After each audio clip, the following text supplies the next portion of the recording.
Okay, so mapagpalang araw po sa bawat isa. Purihin ng Panginoon sa araw na ito. So today we will be studying chapter 15. So after this, six chapters to go at matatapos na po natin itong aklat ng Revelation.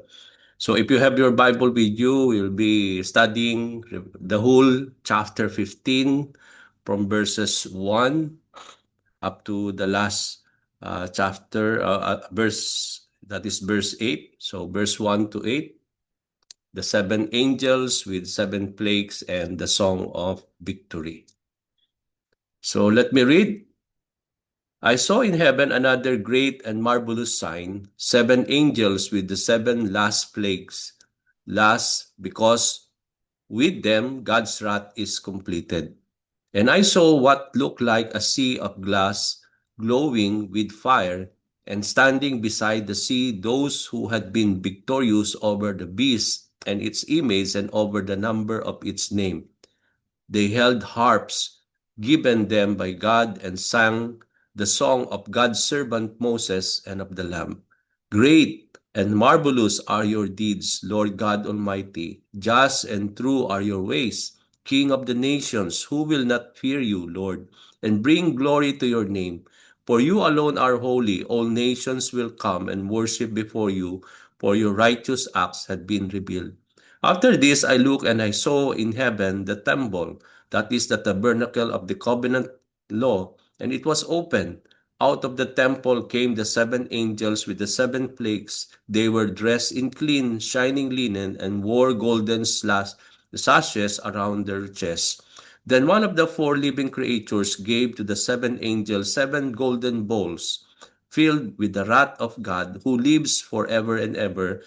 And the temple was filled with smoke from the glory of God and from his power, and no one could enter the temple until the seven plagues of the seven angels were completed. So purihin ang Panginoon sa kanyang mga salita, mga kapatid, sa araw na ito. Now, as we study po itong chapter 15, last Friday we completed yung ating pong study about the book of Revelation chapter 14 from verses 12 to 20. Dito highlight natin yung call of Paul, first patient endurance on the part of the people of the Lord who keeps His command and remain faithful to God. So ito po yung calling natin, as I have said, sa bawat chapters na ating pong pinag-aaralan. Recently, makikita natin that there is the calling of God for all the people of the Lord. And one of the calling of the people, for the people of God, is for them to continue to endure patiently so that they may continue to obey and keep the commandments of the Lord and faithful to our Lord Jesus Christ. Ine-emphasize dito mga kapatid yung need for endurance, especially during times of persecution and tribulation. After this, John heard a voice in heaven proclaiming the blessedness of those who died in the law. So dito natin makikita that there is blessedness doon sa mga nilalang ng Panginoon na namatay, nakasama si Kristo Jesus na ating Panginoon. At dito din natin makikita yung message na inaffirm ng banal na spirito ng Diyos. Tinetestify nito yung katotohanan at na ang kanilang mga gawa dito sa lupa done out of the Lord, out of their patient endurance and faithfulness, will be richly rewarded by the Lord. Those who died in the Lord will rest from their labor, and their deeds will follow them. And it is a promise of the rest of the Lord, characterized with peace and relief from earthly troubles and struggles. So yun po yung nagiging relief natin, no? Yung comfort natin, that despite na sa sandaling ito, meron tayong mga dinadanas na mga pasakit at pagsubok sa ating mga buhay. Pero kung titingnan natin itong the promise of the rest of God, no? Na sabi dito ng salita ng Panginoon, being affirmed by the Holy Spirit, that there is indeed blessedness for those who died in the Lord, for they will really see the promise of God's rest. So the believer's deeds have eternal significance din. So hindi rin nasasayang yung ating mga ginagawa para sa ating Panginoon habang naghihintay tayo sa pagdating ng ating Panginoong Jesucristo. Sabi po sa pinag-aralan natin last time as a recap, that merong eternal significance yung mga ginagawa natin dito sa lupa, or they are not in vain. their works done in faith will be richly rewarded by the Lord. After this, nakita natin John saw a vision of the end time harvest. Ito na yung hinihintay natin, no? In the book of Revelations, wherein there will be the earthly harvest. At itong earthly harvest na ito, ay ito yung tinutukoy natin dito, yung the harvest of souls, both believers and unbelievers. Also, at dito rin hina-highlight yung trampling the winepress, no? Which signifies yung the wrath of God for those who had really rebelled against the Lord. So dito natin makita, he looked and there he saw a white cloud, seated was one like a son of man with crown of gold on his head and sharp sickle in his hand. The imagery, sinisimbolize ito yung divine presence of God and the glory of the Lord. The title Son of Man is a messianic title. Alam natin yan, pertaining to the Lord Jesus Christ. So yung vision na naman na nakita dito ni John, wherein someone like the Son of Man, no, in the cloud is pertaining to our Lord Jesus Christ. And yung gold crown symbolizes kingship and victory. Yung sickle naman na hawak ng ating Panginoon is a tool for harvesting, symbolizing God's judgment and gathering of souls, no? Both the righteous and the wicked. So Jesus Christ holding a sickle, dinidenote nito yung katotohanan, mga kapatid, that He will be the one who will initiate the harvest of souls, no?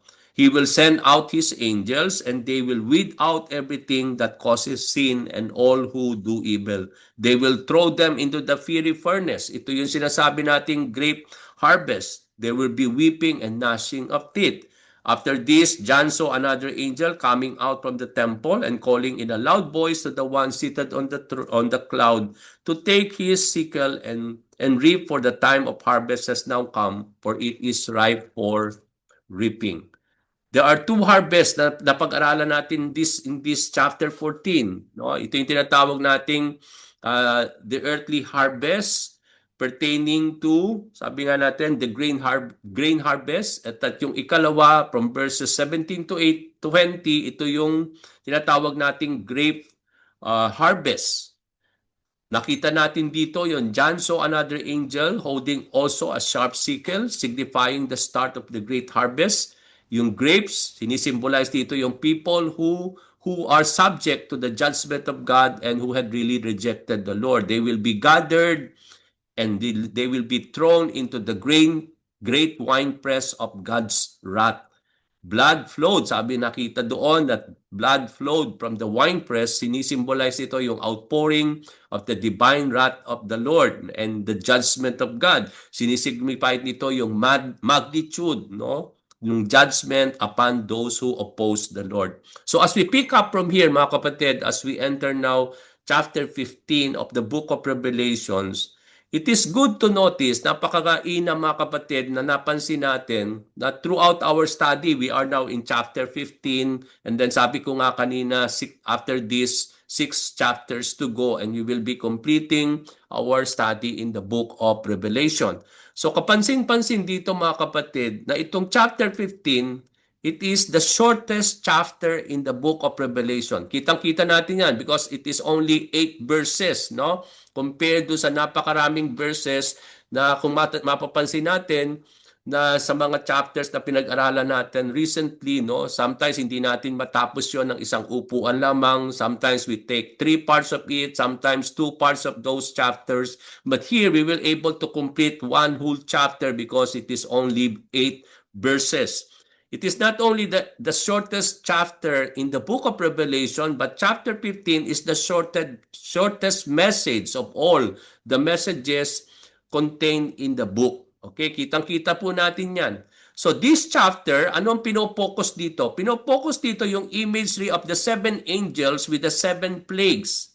Okay, di ba? Naantala po yung ikatlong judgment, no? We are able to see the judgment of the breaking of the seals, no? The 7 breaking of the seals, and then the seven trumpet blowing, no? Ito yung ikalawang series. Yung ikatlong series, sometimes naantala po, and in here, makikita natin dito na po yung ini-initiate na uli itong ikatlong series of Judgment of God, which is the seven bowls. No? Ika-characterize po natin yan in chapter 16. Okay? So, here, hindi lang binibigyan ng pansin dito sa chapter 15, yung seven angels with the seven plagues, but also there is a song of victory at kinakarakterize dito, sabi ni John, sinulat dito ni John, that it is the song of Moses and the song of the Lamb.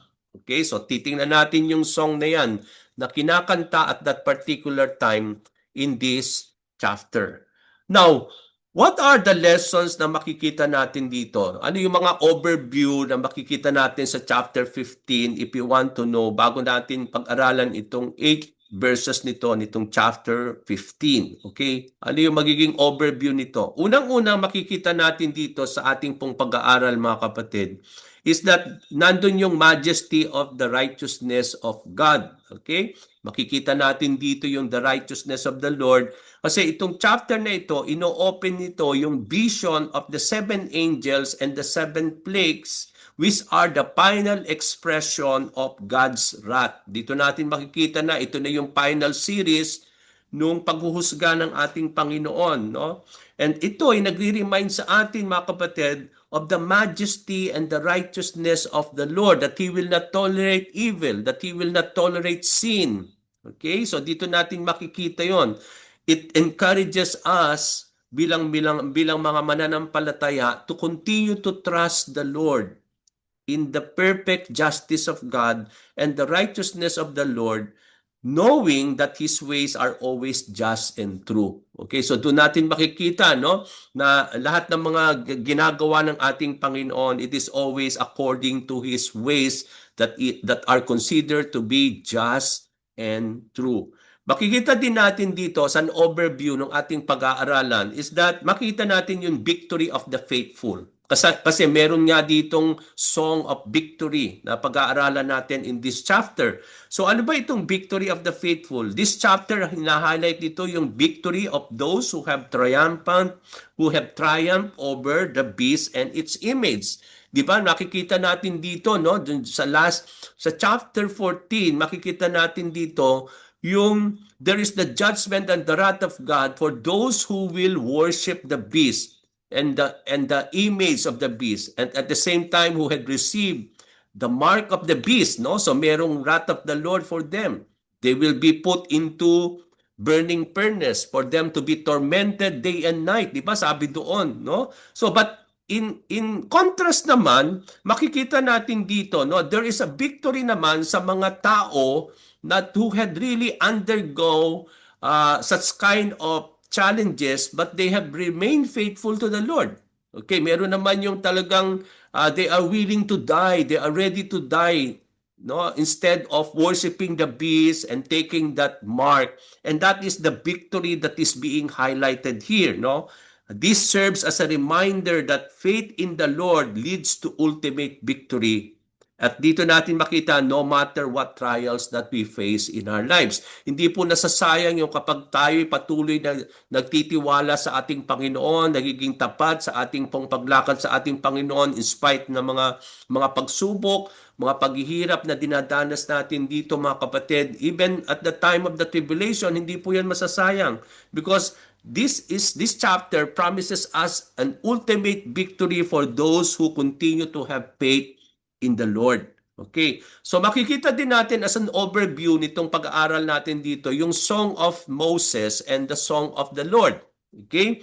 Now the song is a blend of the Old and the New Testament. Sinisimbolize nito yung unity ng God's plan throughout the history. It is a song of praise and worship. Kung pag-aaralan natin yung Song of Victory, it is a praise and worship song, no? Ina-acknowledge dito yung yung mighty works of the Lord at yung kanyang eternal reign. Tinuturo dito mga kapatid yung importance of worship, no? At and the power of song expressing our faith and our gratitude to our God. Nina-highlight din dito yung holiness of the Lord is in this chapter 15. no? Ito'y ine-emphasize dito yung holiness of God dahil nakita ni John yung temple at that particular time in heaven being filled with smoke. At yung smoke na yon, makita natin, it symbolizes the glory of the Lord. So doon natin makikita yung holiness, yung glory of God has been seen in this chapter 15. Ito ay nagre-remind sa atin of the awe-inspiring holiness of the Lord and also calling us to live holy lives that reflects the holiness and the purity of our God. Another thing na makikita natin dito sa chapter 15, no, as an overview is yung certainty of the judgment of the Lord. Kasi nga makikita na natin dito na itutuloy na uli yung ikatlong series of judgment na nakapaloob dito sa Book of Revelation. Okay? Yun nga yung pagbibigay ng 7 last plagues by the 7 angels. Dito, ini-encourage tayo ng salita ng ating Panginoon to live righteously and to share the message of the salvation with others, knowing that God's judgment is certain. Dito nakikita natin na talagang totoo po, no? Hindi po haka-haka lamang yung paghuhusga ng ating Panginoon. Kaya ito'y magdadala sa atin upang patuloy nating i-share yung gospel sa mga tao po na hindi pa po ready sa pagdating ng ating Panginoon so that they may not experience this series of judgment na pinag-aaralan natin sa Book of Revelation. Another thing, nakitang-kita natin throughout the Book of Revelation, hindi lang sa chapter 15 but throughout our chapters, is yung sovereignty of our God. That God is in control, no? Dito natin makikita na nandun yung sovereignty of God of over all His creation. Even yung angels and the plagues are under the command of God, under the control of the Lord. Kahit yung mga series of judgment na mangyayari, mga kapatid, ito po will be under the control and the sovereignty of our God. Okay? So doon natin makita, ina-assure tayo dito that God is in control of everything. Even when the world will be seems chaotic, okay? Ito'y nagsasabi pa rin sa atin that the plan of the Lord will ultimately prevail.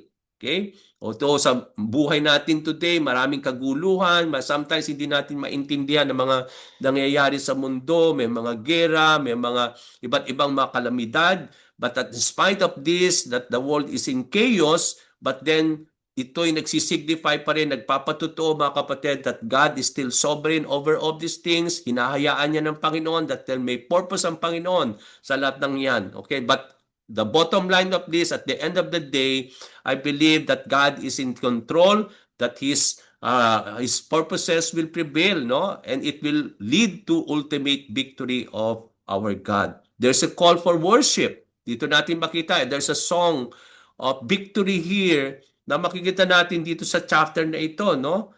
It is a song of worship, praising God, no? Dito natin makikita yung nire-remind niya tayo dito yung importance of glorifying the Lord in all our circumstances. That in spite na meron tayong mga pagsubok, hindi po ito kawalan para hindi tayo mag-worship at mag-praise kay Lord. Okay? So dito natin makikita that it encourages us to worship God, to make worship as a daily routine of our lives. No, hindi lang tayo mag-worship every Sunday, mga kapatid, but every moment, every day of our lives.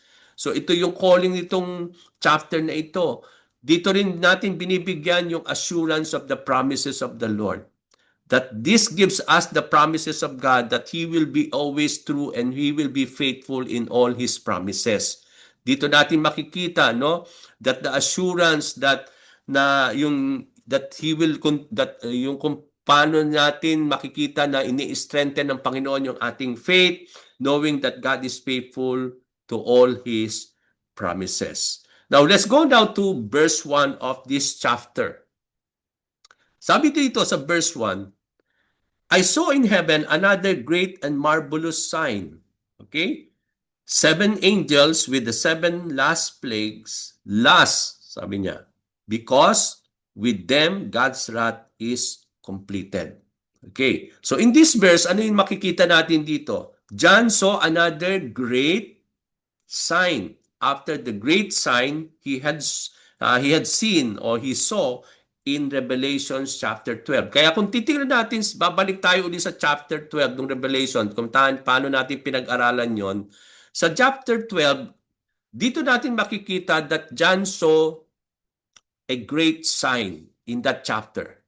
So in chapter 15, he saw again another great sign. So ito yung ikalawang beses nakakita si John ng great sign after he saw a great sign in chapter 12 dito regarding the woman and the dragon. Diba? Makita natin yung great sign about the woman and the dragon na nakita ni John sa chapter 12. Now, John wrote that this sabi nga natin, this scene is not only, itong nakita niyang sign is not only great, pero sinabi dito rin, it is also a marvelous sign. So ganun katindi nilarawan ni John o ng salita ng Panginoon, itong sign na ito na nakita ni John, it is not only great, but also it is marvelous. Okay? So marvelous, ano bang ibig sabihin ng marvelous? Sa ating pag-aaral, we always study word, study. Now marvelous means it is a sign of significance. Kaya nga siya marvelous, no? Ibig sabihin, may significance ito. Merong importance, no? Kaya kapag sinabi nating marvelous itong sign na ito, merong significant yan. At the same time, it is an important sign. And we can see that it is coming from the Lord, that there is a divine origin of this great and marvelous sign. Ito ay nagmula sa ating Panginoon Diyos, which is beyond human comprehension.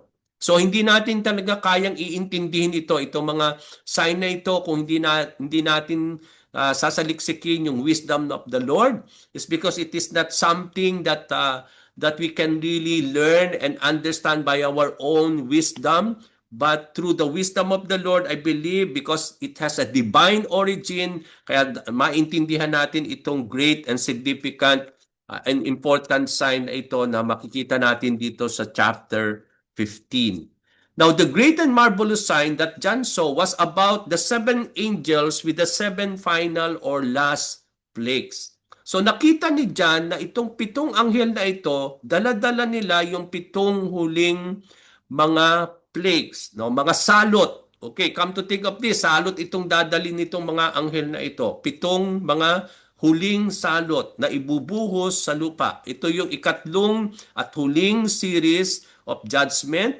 na nakita natin dito sa book of Revelation. This is the last judgment of God after the judgment of the 7 seals and the 7 trumpets. Okay? So if you want to go back again sa mga recordings natin to remind you what is the judgment of the breaking of the 7 seals and the blowing of the 7 trumpets, you may do so. Na-uploaded na po lahat yan sa ating pong YouTube. So the 7 last plagues, makikita natin dito, are referred to the 7 bowls containing the last plagues.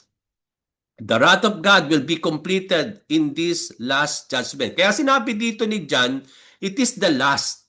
And he said, it will be completed. No? Iko-complete dito yung judgment of God. Okay, so kapag ipinore out itong 7 bowls na ito, yung last plagues, sabi ni John, it will be the last and the judgment of the Lord will be, and the wrath of God and the judgment of God will be completed. Okay, ito yung magkukomplete dun sa wrath of the Lord or the judgment of God. Okay, so dito, the completion of the wrath of the Lord, sinisignify na ito yung end of the judgment of the Lord upon the earth, paving the way for the establishment now of His eternal kingdom and His reign, no? And the long-awaited reign of the Lord Jesus Christ. So after, tingnan nyo to, no? Pagkatapos nating mapag-aralan yung chapter 16, no? And then yung mga, sabi ko nga nung last time, yung mga remaining chapters natin dito, because tapos na yung judgment of the Lord, ang makikita natin na lang sa mga succeeding mga chapters natin is yung preparation or the establishment of the eternal kingdom of the Lord and the preparation of the millennial reign of the Lord, no? Ito yung long-awaited reign of Jesus Christ na siya'y maghahari dito sa lupa, mga kapatid. At yun yung makikita na natin sa mga succeeding chapters natin after itong judgment of the plagues will be completed sa mga chapters, and I think it is still after 2, so chapter 16. So why there's still 7 plagues to happen and the need for it? Bakit merong kailangan pang 7 huling mga salot na dapat makumpleto? At bakit kinakailangan iyon? Okay? Not only because it serves as a last judgment, hindi lang ito dahil nagpapatunay na ito yung huling na paghuhusga ng ating Panginoon na ipupor dito sa lupa, pero ito'y nagpapatunay also, mga kapatid, that this has something to do with the response of the people concerning the judgment of the Lord. Okay? May kinalaman ito dun sa response of the people of God. Remember in Revelation chapter 9 from verses 20 to 21. Ano ba yung nakita natin sa Book of Revelations 9? Di ba? Pinore out na lahat yung judgment of God, yung 7 seals, and then makita natin dito na complete na rin yung pouring of the blowing of the trumpet judgment, yung series of judgment of the Lord. Anong nangyari? Nagrepent ba ang tao? Nagbalik loob ba sila sa Panginoon after nung mga series of judgment na yan? Di ba, na-remind tayo sa chapter 9, ano yung sinabi sa verse 20 to 21 nung Revelations 9? The rest of mankind that were not killed, no? Yung mga hindi nasalanta, hindi namatay doon sa mga series of judgment na yan, ano nangyari sa kanila? Sabi doon, the rest of the mankind that were not killed by the plagues still did not repent of the work of their hands, sabi doon. They did not stop worshiping demons and the idols of gold, silver, bronze, stone, and wood, idols that cannot see or hear or walk, nor did they repent of their murders, their magic arts, their sexual immorality, or their thefts. So dito natin makikita, no, why there is a need for another plagues. Yung paghuhusga, bakit kailangan ituloy pa? Kasi makita natin dito, no, yung effect ng mga judgment na ito sa mga tao na dumanas dito sa tribulation na ito, na hindi pa rin sila nagbalik loob sa Panginoon. Patuloy pa rin sila, sabi doon, worshiping demons, sabi doon. They continue to worship idols. They continue they did not repent of their murder, sabi doon. Hindi sila nagrepent ng kanilang mga sorcery, mga magic arts, no? Yung kanilang sexual immorality, no? Nagpatuloy ito even in the time of the tribulation. Na kahit nandun na yung paghuhusga ng Panginoon, ang tao naging patuloy na lumalakad ng hindi tama sa ating Panginoon. So doon natin makikita bakit kailangan pang magkaroon ng ikatlong series ng paghuhusga ng mga salot na ito na idudulot nitong 7 plagues na idadalhin ng 7 angels. Is because of that response of the people that they have not really brought them, sabi nga natin, to seek the mercy and repentance from the Lord. So doon natin makita, no, sa verse 1, nakita ni John yung great and marvelous sign na nakita niya na itong 7 angels holding the 7 plagues will be the last judgment of the Lord. At kapag nakumpleto daw ito, end na, makukomplete na yung judgment of the Lord. Verse 2, and I saw what looked like a sea of glass glowing with fire and standing beside the sea. Those who had been victorious over the beast and its image and over the number of its name, they held harps given them by God. Okay, so it is an image na naman nakita natin dito, no? What is this sea of glass?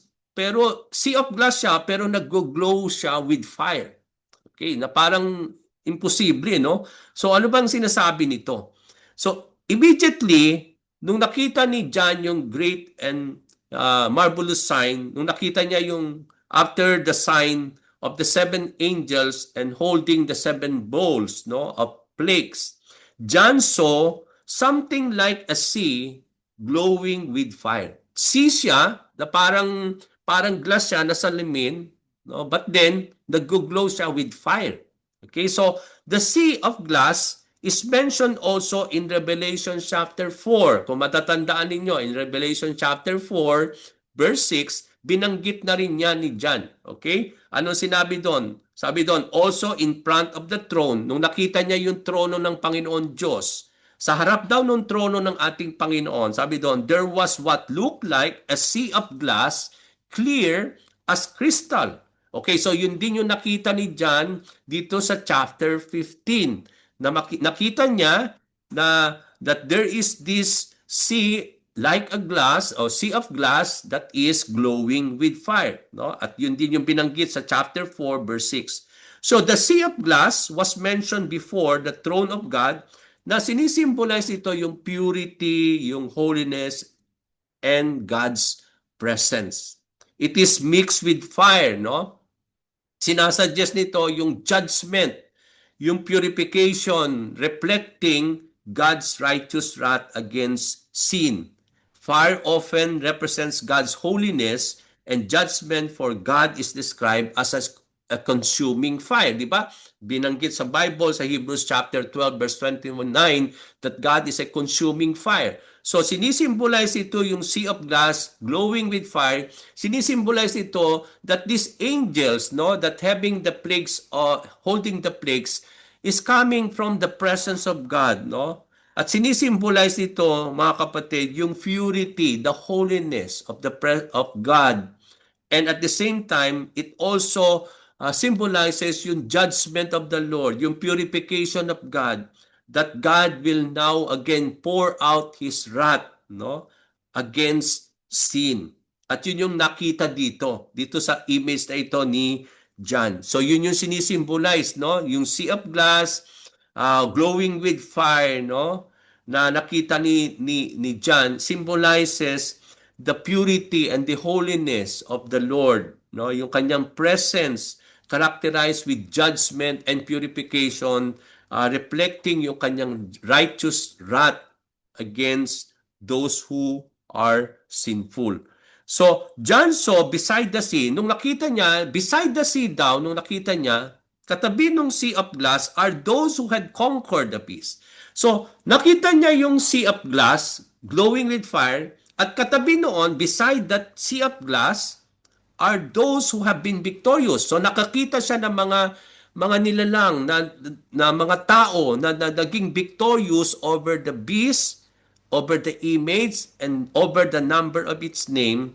At meron silang daladalang mga harps, no, na ibinigay sa kanila ng ating Panginoong Diyos. So yun yung nakita niya, no, katabi nung sea of glass na sinisimbolize ng presence of the Lord that is holy, characterized with judgment and purification. Nandun yung itong mga nilalang na ito na may daladalang mga harps, no, na binigay sa kanila ng Panginoon Diyos. At itong mga tao daw na ito ay yung mga taong naging victorious during the time of tribulation, no, na napagdaanan nila, no, napagtagumpayan nila yung time of the beast, no, and the image. And then ito yung mga tao who had really not bowed down. Ito yung mga tao na hindi nag-worship sa beast, hindi nag-worship kay Antichrist, at hindi po tumanggap nitong mark of the beast. At inilarawan dito that they are victorious, no, that they are victorious over the beast and its image. So, dito natin makikita, ito yung nire-repair, mga kapatid, dun sa mga faithful believers of the Lord, standing beside the holy presence of God, who have overcome the trials and the temptations associated with the beast and the Antichrist during the Great Tribulation. So doon natin makikita yon, no? Yun yung image noon. Alam natin na sa Revelation, hindi literal yung nakita natin mga sea na may glass, na glowing. Sinisimbolize noon yung presence, nakita ni John na maraming tao in the presence of the Lord. Yun yung sinisimbolize nung sea of glass, na that yung the purity and the holiness of the Lord, no? That throughout that time of tribulation wherein God is pouring His judgment and purification in terms of His wrath, there will be people who will be victorious. Yun yung nilalarawan ng verses 1 and 2, mga kapatid. That these people will be victorious. At sino yung mga taong ito? Di ba? Napag-aralan natin sa mga chapters natin, these are the people who have been given the seal of God, na instead na yung mark of the beast ang tinanggap nila, they have the protection of the Lord, no? Yung seal of God on their foreheads. These are believers who have not bowed down and made their allegiance to the beast in spite of the difficulty throughout the great tribulation. Hindi sila nag-bow down sa image. Okay? They have not received the mark of the beast, mga kapatid.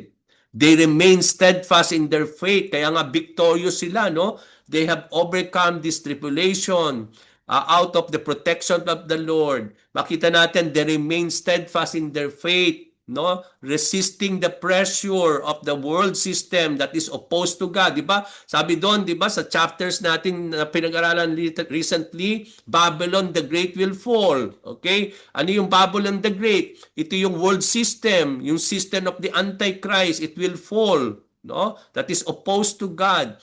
So doon natin makikita that even in that time of na nagre-reign itong world system na ito, itong mga taong ito, they resist the pressure of that system that is opposing God. No, they remain faithful to the Lord, mga kapatid.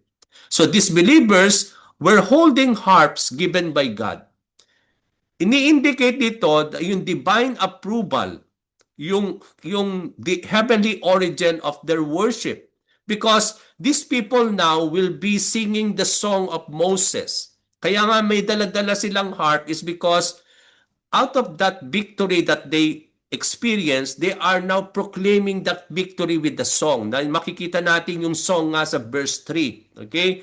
Na ito, na yung harp doon, ang sinisimbolize nito, yung that song is a song that came from the Lord, no? Because that harp was given by God. It means to say yung worship ang nag-uuri na it originate from the Lord, no? So doon natin makikita na the fact that these faithful believers are now in the presence of God dahil nandun na sila sa presensya ng Panginoon and they have become victorious throughout the tribulation, di ba? Patapos na nga itong yung judgment, no, yung great tribulation. Sabi nga ni John, kapag nakumpleto na itong 7 plagues na ito, the judgment will be completed at ang hihintayin na natin, makikita na natin yung establishment of the kingdom of God. So dito natin makikita na somehow these people are now acknowledging the victory. No? Kaya nga it is a victorious scene na makita natin, even the victorious song na kanilang kakantahin as a worship to our God. They are to participate the internal worship of God the Almighty. Kapag natapos na po lahat ng makikita nating mga pouring of the judgment of the Lord. Now, ang sabi po sa verse 3a, when they hold that harp, sabi doon, they sang the song of God's servant Moses and the Lord. So habang hawak-hawak nila yung harps na iyon as an instrument symbolizing praise and worship to our God, ano yung kanilang kakantahin? It is the song of the servant of God's servant Moses and the Lord. So, yung mga faithful believers as they hold their harps, mga kapatid, given by God, they will sing the song of God's servant Moses and the song of the Lord. So, parang kinarakterize na itong Song of Victory is the Song of Moses and it is also the Song of the Lord.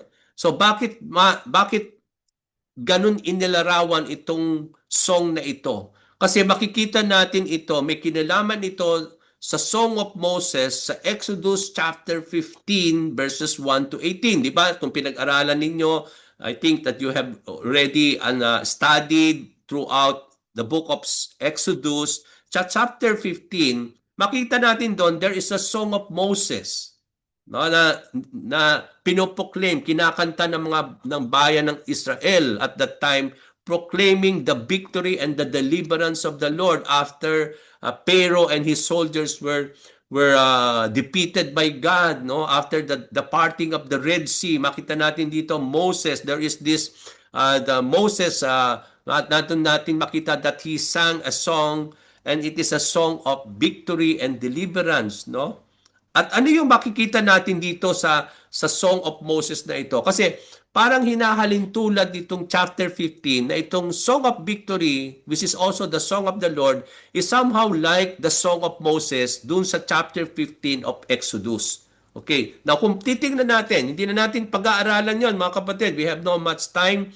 But if you want to read again that, you can do so after our study. That is, can be found in chapter 15 of Exodus verses 1 to 18. Mahaba po yung chapter na yan containing the Song of Moses. Pero kung isasummarize lang natin mga kapatid, ano yung makikita natin dun sa Song of Moses para ititingnan natin bakit kinarakterize yung Song of Victory sa Book of Revelations na kagaya nung Song of Moses sa chapter 15 of Exodus. Okay, yung outline of that song, makita natin sa verse 1, kung pag-aaralan natin ito, ipinapahayag ng song na yon sa verse 1 of chapter 15 of Exodus, yung triumph of the Lord. That is the victory of God.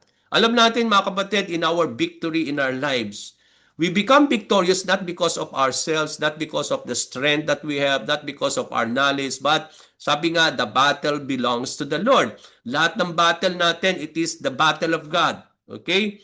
So, alam natin, it is not us who is victorious, but it is God who is victorious. So dito, ipinapahayag dun sa Song of Moses, sa verse 1 of Exodus 15, yung triumph of God, that God has become victorious.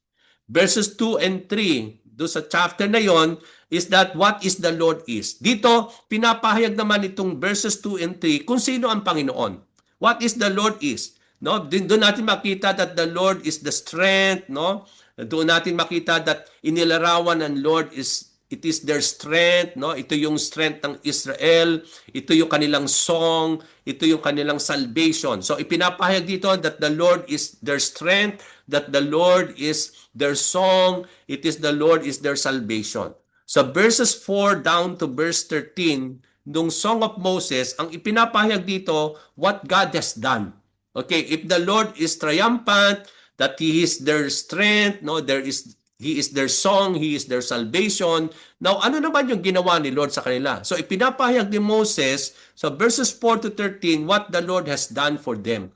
That pinapahayag dun sa mga verses na yon yung victory over past enemies, kung paano naging victorious sila because of God sa kanilang mga enemies, na pinapahayag doon of what God has done out of their deliverance, no?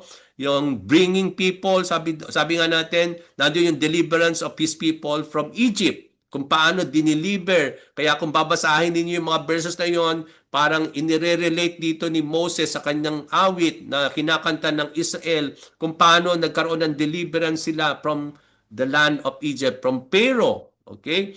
Then sa verses 14 to 18 naman, what He will do. Ano ngayon ang gagawin ni Lord after He has done all these things? Sa verses 14 to 18, ipinapahayag naman ni Moses that there will be victory over their future enemies. That God will not be only victorious over their past enemies, but even for their future enemies. That He will bring His people into inheritance. Di ba? Pinangako ni Lord kay Abraham. At ito nga yung ipupursu ni Moses at ng Israel na itinuloy ni Joshua in the book of Joshua where they will conquer the promised land. No? Ito na yung they will bring. Dito binigyan ng pansin dun sa Song of Moses wherein that pinapahayag nila that God will bring them to this promised land, no, as their inheritance, no. Makikita natin yan doon sa song ni Moses. And then sa verse 19 of that song, kino-contrast nito yung defeat of Egypt and the deliverance of Israel. So may contrast na binabanggit doon sa song na yon. So yun yung parang overview ng song na yon, no. Talking about God, sino ba ang Diyos, ano yung kanilang ginawa ng Diyos sa kanila, ano pa yung gagawin ng Panginoon sa kanila. Okay. So yun yung highlight ng song.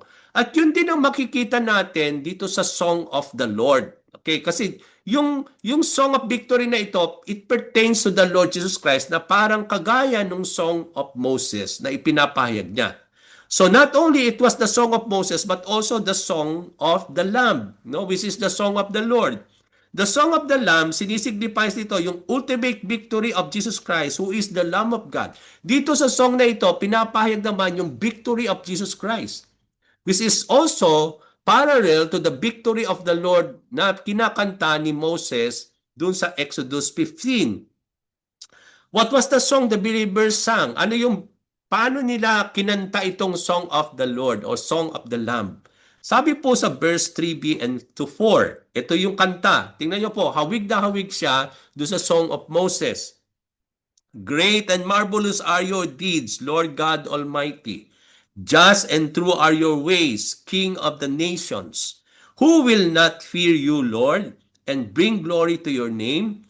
For you alone are holy. All nations will come and worship before you, for your righteous acts have been revealed. Okay, so yun yung kanta ng Lamb. Okay, so kung titignan natin, ipinapahayag dito yung marvelous deeds of God. Kung sino ang Panginoong Hesukristo, which is parallel to the Song of Moses in Exodus 15. Okay, so ano yung outline of the Song of the Lamb? Kung titignan natin dito, ipinapahayag nitong song na ito, it speaks, pinoproclaim nito yung worthiness of Jesus Christ and who He is. Paano natin makikita yung worthiness of the Lamb? Yung worthiness of Jesus Christ dito sa song na ito at kung sino ba siya. Sabi doon, paano siya inilarawan dito sa song na ito? He is referred as being the Lamb, okay? Because it is the song of the Lamb. But also, sabi dito, great and marvelous are your deeds, Lord God Almighty. That this Lamb of God is also the Lord God Almighty. That Jesus Christ, even in the book of Revelation, is being referred as the Lord God Almighty. That not only He is the Lord God Almighty, inilarawan din dito sa Song of the Lamb that He is the King of the nations. That's why He will rule and reign sa millennial reign of the Lord. Okay? Nations will be ruled by Jesus Christ. That also, inilarawan dito yung worthiness of Jesus Christ and who He is, that He is just and true. No? Sinabi dun sa song na yon that He is indeed just and He is true. Okay? And then another thing, He is holy. It proclaims the omnipotence and the sovereignty of Christ. So pinapahayag nitong Song of the Lamb yung omnipotence, no, talking about the all-powerful God. Okay? Kaya nga Almighty God. At the same time, yung sovereignty niya as Christ, no, as being the King of all the nations. So itong song na ito, hindi lang pinapahayag kung sino ang Panginoong Hesukristo, ang kanyang worthiness. Pero yung song na ito, it speaks and proclaims the works of Jesus Christ. Di ba nakita natin kanina sa parallelism do sa Song of Moses, inilarawan dito ni Moses yung ginawa ni Yahweh pagdating sa kanila bilang kanyang mga hinirang na bansang Israel. Dito naman din sa Song of the Lamb, ganun din ang makikita natin, parallel din. Hindi lang inihayag dito kung sino yung si Jesus, yung kanyang worthiness, but then dito sa song na ito, makita natin dito yung works of Jesus Christ. Ano ba yung ginawa ni Jesus para sa ating lahat? Sabi doon, nung pinoproklima nitong victorious people na ito, great and marvelous are your deeds, Lord God Almighty. Your righteous acts have been revealed. So lahat ng mga ginagawa ng Panginoon will be great. It will be marvelous. Ganun kinilarawan yung mga ginawa ng Panginoon. Come to think of this, no? Even the work of Jesus Christ on the cross, it is not just an ordinary work. It is extraordinary, mga kapatid. Come to think someone will die for the sin of mankind. Who will do that? I believe it is only God can do that. Kaya dito natin makikita that pinapahayag itong victorious song of the faithful believers of the Lord. Pinapahayag nila, no? Great and wonderful are your deeds, O Lord. I believe it is the same proclamation that we'll do when we worship, isn't it? When we worship God sa mga songs na kinakanta natin. Yun yung ipinapahayag natin. Yung mga mabubuti na mga dakilang gawa ng Diyos na hindi natin sukat malarawan kung paano, how is it really great and marvelous, mga kapatid.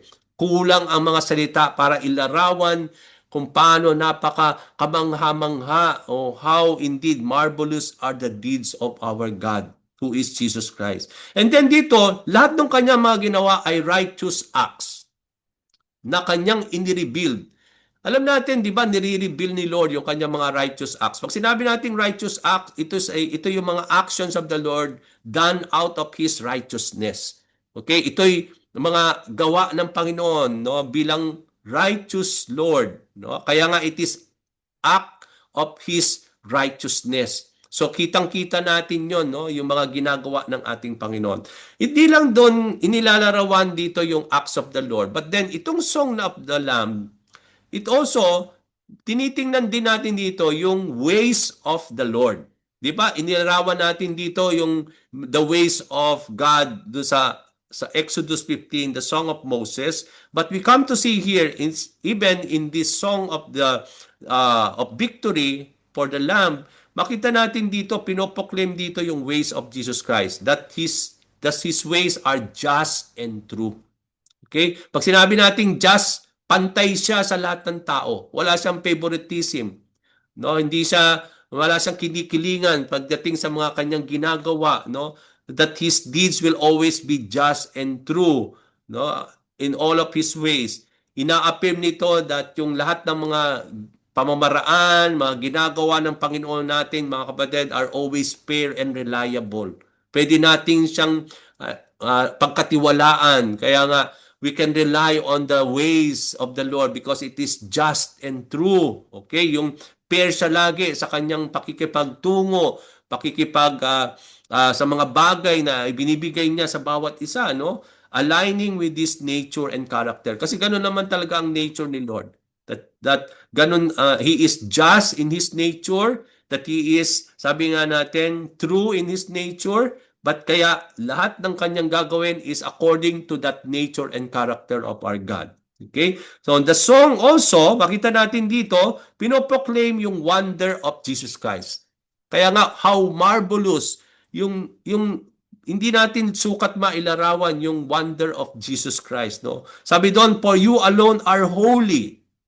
It sinisignifies ito yung unique holiness of God, setting Him apart from all creation, that there is no one holy but only God. Okay? We are holy not because we are holy, but we become holy because God make us holy in His sight. Hindi talaga tayo holy, but there is only one who is holy, and that is God. So, we can see here that He is setting Himself apart from all creation. Yung holiness of God remains reverence and worship. Dinidivine dahil worship siya, dahil banal ang Diyos, ang demand ng holiness of the Lord is for people to worship, to give reverence to our Lord, no? Worthy of such honor. Dahil banal ang Diyos, pinupuri natin siya, sinasamba natin siya, no? Kaya yun yung ating namang response to the holiness of our God. No? Ang response din natin, because God is holy, kailangan mamuhay tayo in holiness. Sabi nga, if God is holy, then you need to be holy. Sabi sa salita ng Panginoon. So, the song also speaks of and proclaims the worship of Jesus. Who will not fear you, O Lord? Wala isa man na who will not really fear God. All people, all the nations, even nations will worship God. Who will not fear you, O Lord, and bring glory to your name? All nations will come and worship before you. Wala isa, mga kapatid, who will not fear God. All will fear the Lord. They will proclaim glory to our God. Even nations will come and worship before Him. So all creation should fear and glorify the Lord. Every knee will bow, sabi nga sa book of Philippians, and every tongue will confess the lordship of our Lord Jesus Christ, the King of Kings and the Lord of Lords. So, napakaganda itong awit na ito, no? Na yun nga yung awit na makikita natin, itong mga part ng mga verses na ito, makikita natin yan sa mga lyrics ng mga songs na kinakanta natin in worship, because that is an acknowledgement of who God is, yung kanyang mga ginagawa, yung kanyang mga ways, no, yung mga wonders, no, signifying our worship to our Lord. Not only the Song of the Lamb contains everything about the Lord Jesus Christ, but there is also a prophecy contains in that song. Merong prophecy dyan. Ano yung makikita nating prophecy dyan? Ang sabi doon, all nations will come and worship before you, for your righteous acts have been revealed. Today, kung titingnan natin, not all nations are worshiping the Lord. So ibig sabihin, itong proclamation of the song in chapter 15 will be realized and it will be put into completion when Jesus Christ now will come, no? Wherein when he will rule here on earth, all nations will come and glorify and worship the Lord.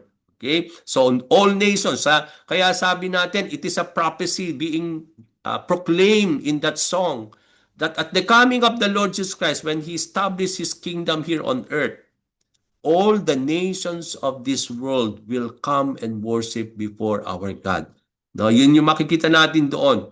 So, the prophecy contains the preview of His coming kingdom. Pinipreview nito, no? Pinoprophesy nito yung coming kingdom of the Lord Jesus Christ wherein all nations will come and worship the Lord. It points to the future time when all peoples and nations will recognize and worship the Lord. At that time today, hindi lahat ng nasyon ina-acknowledge nila kung sino si Jesus. But it is a prophecy being proclaimed in this song that at the time of the coming of Jesus Christ, when He will reign here on earth, mga kapatid, not only nations will worship the Lord, but they will acknowledge God. They will recognize the Lord. At sabi nga doon, every tongue will confess, every knee will bow, no? So walang exception 'yan. So the reason for this worship is because Christ's righteous acts have been revealed. Bakit nations will come to Him at that particular time when Jesus Christ will come and reign? Because sabi doon, all the nations will come and worship Him because His righteous act has been revealed. Okay? So yung righteous acts of the Lord refer to His just and faithful dealings na ibinibigay niya sa bawat isa. Kinukulminate nito yung redemption na ikukomplete ng ating Panginoon at the coming of Jesus Christ. Okay, di ba? Alam natin that the coming of the Lord is our blessed hope. Isn't it? That even though we are saved, but we are still experiencing troubles in this world, no? Mga sufferings, persecution, at ang living hope natin that everything will end, no? At the coming of the Lord Jesus Christ. So dito natin makikita na at the coming of the Lord will be the completion of the redemption of God. That there will be the new heavens and the new earth. That the people will be totally redeemed, no? Kaya nga yung ating redemption, okay, hindi pa complete yan. It will be completed. Yung culmination niyan will come at the reign and the coming of Jesus Christ. So the righteous deeds of the Lord lead people to come and worship Him. His works are greatly to be, sabi natin, to be thanked and to be praised. Verses 5 and 6. After this, so after nung song na yon, after it was proclaimed by the victorious believers, no, as they sing this song, after this, I looked and I saw in heaven, sabi ni John, the temple. So nung nakita niya, he saw the temple in heaven. That is the tabernacle of the covenant law. It was open. Bukas siya. Okay? Out of the temple came, sabi doon, the 7 angels with the 7 plagues. They were dressed in clean, shining linen, wore golden sashes around their chests. Okay? So ano yung sinasabi nito? Dito, makikita natin may transition, may shift from the vision of John when he saw the temple. The tabernacle of the testimony was open in heaven. So nagkaroon ng shift. No? After yung song of the faithful and believers, the victorious faithful believers in the presence of the Lord, there is now the vision of the temple of God in heaven. Okay, symbolizing what? The dwelling presence of the Lord. The temple refers to the heavenly temple as the true dwelling place of God, no? In contrast to the earthly temple, the heavenly temple symbolizes God's presence and His authority. And the temple is a meeting place between God and humanity. Di ba? Tayo in our time today, although there is no temple, but we go to the church, no, which is also a place where we meet God, wherein God is meeting us and we are also meeting the Lord. And that's the same thing, no? But in the time of Moses, even in the time of Jesus Christ, the temple is a meeting place between God and His people, referring now to the body of the Lord as the only mediator between God and man. Okay, so dito natin makikita, di ba? If the temple is where God meets His people and His people meets the Lord. Di ba sabi nga natin, in the time of Jesus Christ, remember when He repairs the temple to Himself, destroy the temple and I will build it after 3 days. So He's repairing the temple, the presence of God upon Himself. Okay, so doon natin makikita, daya nga, yung templo ngayon is us, no? We are the body of Christ because Christ is reigning in our hearts, and now we are the temple of the Spirit of God, and that's why we come to see here that Jesus Christ is the mediator between God and man. Okay, so doon natin makita yon. So the tabernacle of testimony, nung nakita niya yung heaven, there is the temple of God and it is open, nakita niya that there is the testimony, the tabernacle of testimony is inside that heavenly temple. Ano yung tabernacle na yon? It refers to the inner sanctuary. Di ba, in the tabernacle, there is the holy place and the most holy place. Ito yung collapsible. And even in the temple during the time of when Solomon built it, and then also when Herod rebuilt it again, no, nung ni-remodel niya uli, no, tinayo niya uli yung at parang ni-renovate niya uli yung destroyed temple na tinayo ni Ezra at ni Zerubbabel after they came back into exile, isn't it? Yun yung parang ni-renovate ni kasi yung kay Solomon, it was totally destroyed, no, by the Babylonians.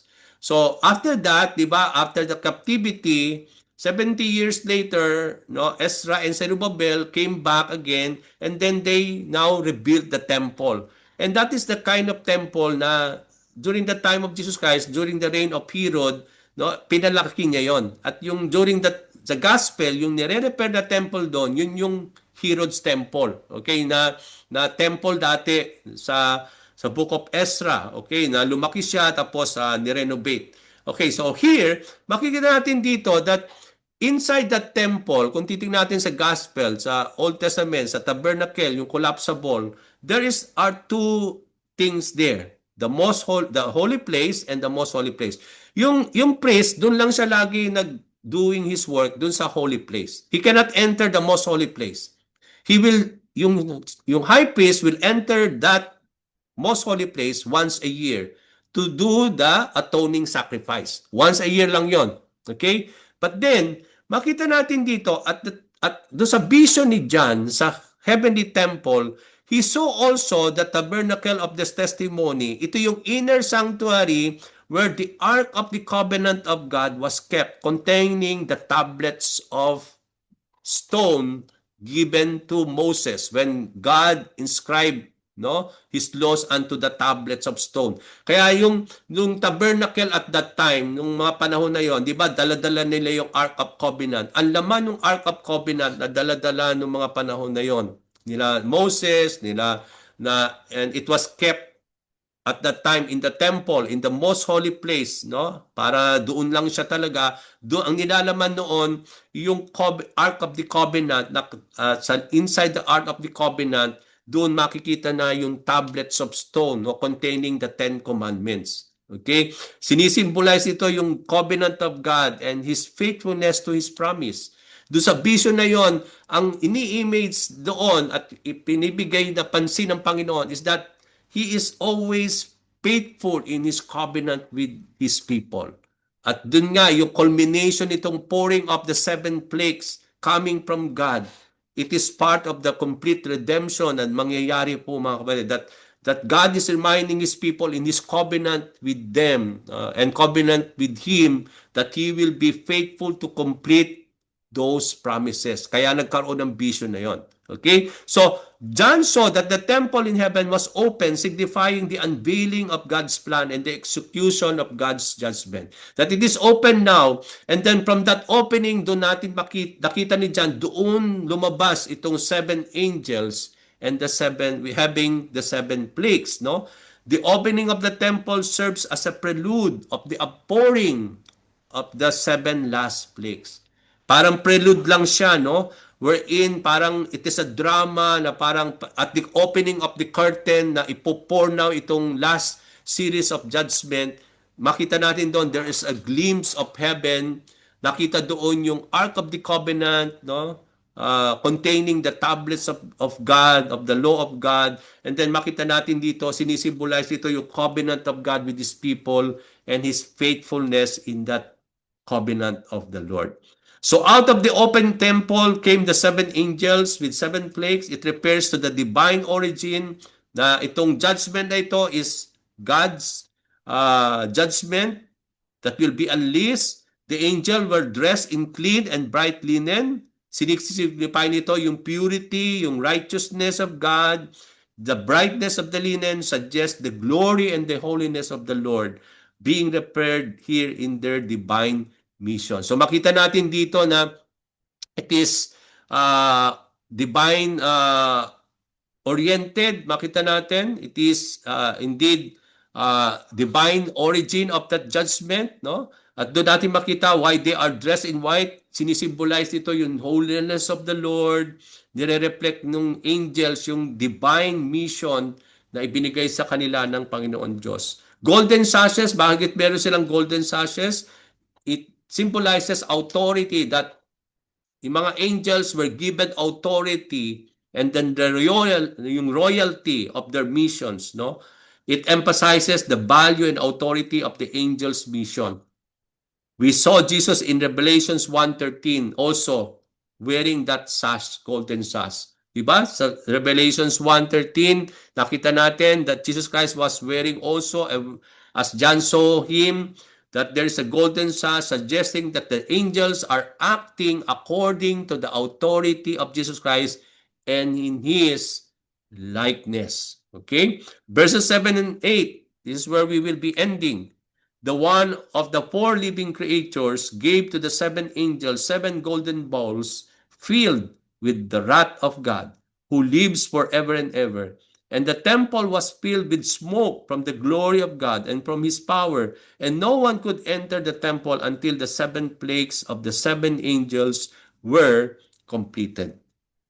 So one of the four living creatures, napag-aralan na natin to last time, it symbolizes, ito yung mga cherubims, seraphim, who was around the throne of God. Diba? Kung babalikan natin yung mga napag-aralan natin in the previous chapter. So this scene, this is chapter 15, there's already, again, another image of that one of the four living creatures. Siya yung nagbigay dito sa mga angels ng bowl containing the seven last plagues of the wrath of the Lord. Itong golden bowls are temple vessels. Alam natin, di ba, yung golden bowls, ito'y ginagamit sa templo. Okay?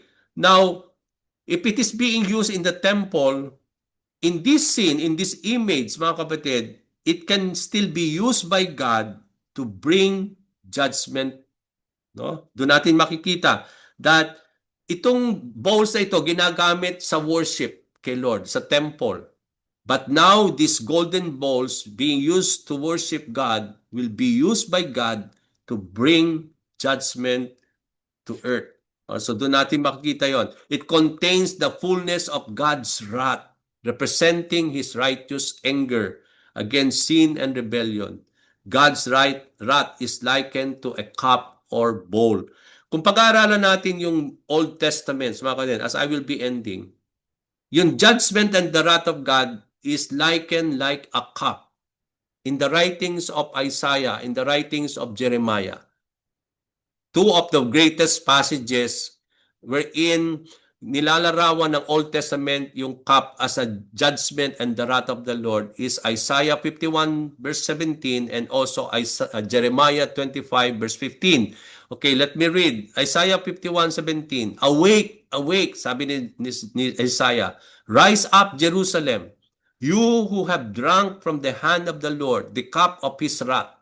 You who have drained to its dregs the goblet that makes people stagger. So dito natin makita, no, na makita natin dito yung cup dito wherein the Jerusalem drank from that cup symbolizes the cup of the wrath of the Lord, isn't it?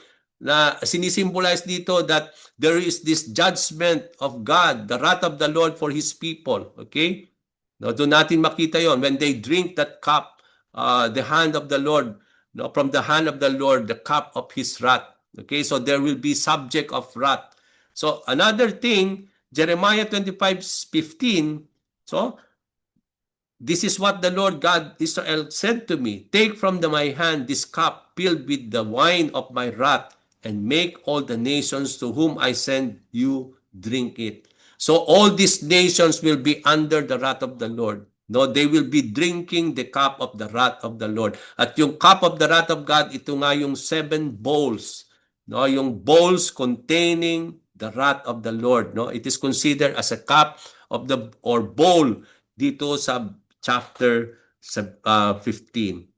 Now, the 7 bowls, as I will end, nire-represent ito yung completion of the judgment of God. Na kapag na-pour out na ito, the judgment and the wrath of the Lord will be completed, mga kapatid. It serves as a reminder of the finality and seriousness of rejecting God's grace. Although the grace of the Lord will still be there, but I believe when you makita natin that the grace of the Lord is much more seen today. Now, before everything will happen, before the revelations, before the tribulation will come, I believe there is now, we come to see still the grace of the Lord now being available to all people, no? Na kailangan talaga na nire-remind niya tayo dito, itong mga judgment na ito, mga kapatid, is a reminder of the finality and the seriousness ng mga magre-reject talaga ng grace ng ating Panginoon. Understanding the reality of God's wrath. Kapag maintindihan ng tao, mga kapatid, yung reality, yung magnitude itong wrath na ito, mga kapatid, it should motivate us, not only us, but also for people to come to the Lord, no? And for us, people of the Lord, no? Kung makikita natin itong reality na ito, nitong wrath of the Lord, it should always motivate us to live holy lives and also to share the gospel with urgency. I believe that is the message that the Lord wants us to have, no? As we see all these things, no, itong reality, itong mga wrath of the Lord, I believe that there's an urgent call of God for His people to proclaim the gospel of God's grace, no? So that those people who are really subject of this wrath will really see hope and that they will able to find salvation and redemption from our God when we bring the gospel unto them. So let me now